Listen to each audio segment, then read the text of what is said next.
আন্তর্জাতিক গুম বিরোধী সপ্তাহ উপলক্ষে মানবাধিকার সংগঠন অধিকারের ব্যানারে চট্টগ্রাম প্রেস ক্লাবের সামনে গুম বিরোধী মানববন্ধন শনিবার 23 মে সম্পন্ন হয়েছে। শনিবার সকাল 10টায় অনুষ্ঠিত হওয়া মানববন্ধনে অংশগ্রহণ করেন মানবাধিকার কর্মী, বিভিন্ন পেশাজীবী সংগঠন, সামাজিক সংগঠন, বিভিন্ন সময় গুম হওয়া পরিবারের সদস্যরা উপস্থিত ছিলেন। মানববন্ধনে বক্তারা বলেন, গুম শুধু একটি ব্যক্তির নিখোঁজ হওয়ার ঘটনা নয়, এটি একটি পরিবারের দীর্ঘ অনিশ্চয়তা, মানসিক যন্ত্রণা ও সামাজিক নিরাপত্তাহীনতার প্রতীক। বক্তারা আরও বলেন, গুমের শিকার ব্যক্তিদের সন্ধান, বিচার নিশ্চিতকরণ এবং ভুক্তভোগী পরিবারের নিরাপত্তা ও ক্ষতিপূরণ নিশ্চিতে রাষ্ট্রের কার্যকর উদ্যোগ গ্রহণ প্রয়োজন। উক্ত মানববন্ধন তুষার মুজিবের সভাপতিত্বে অনুষ্ঠিত হয়।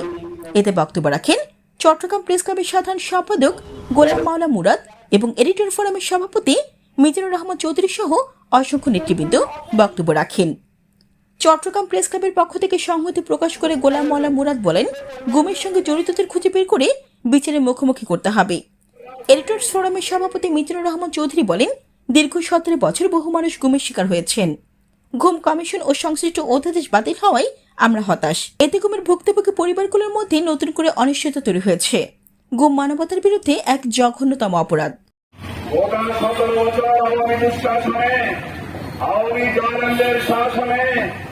দেশ আতঙ্কিত ছিল, আজকে এখনো আমরা মুক্তি পাই।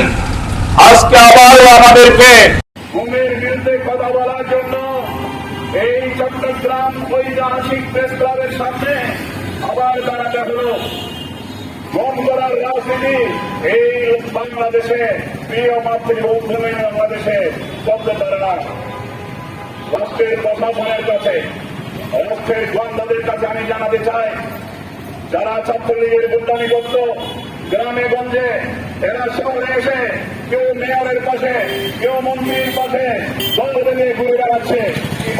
একটি বিপ্লবের মাধ্যমে নতুন সরকার করতে হয়েছে, আর কি মহাবিপ্লবের মাধ্যমে এই সকল অপশক্তিকে নিরসনের জন্য দেশের জাতিকে ঐক্যবদ্ধ হওয়ার আহ্বান জানিয়ে আমি আমার বক্তব্য এখানে শেষ করছি।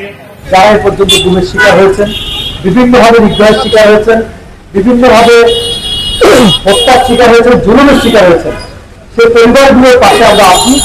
দেশকে, রাষ্ট্রকে যারা গুমের শিকার হয়েছে তাদের পরিবারের সাথে থাকতে হবে এবং যারা গুমের শিকার হয়েছেন সেই পরিবারগুলোর সাথে একাত্মতা পোষণ করে যারা গুমের শিকার হয়েছে তাদের খবর বের করতে হবে। এই ঘটনার সাথে, এইসব ঘটনার সাথে যারা জড়িত তাদের উপযুক্ত বিচার করতে হবে এবং তাদেরকে শাস্তির আওতায় নিয়ে আসতে হবে, আইনগত পদক্ষেপ দিতে হবে।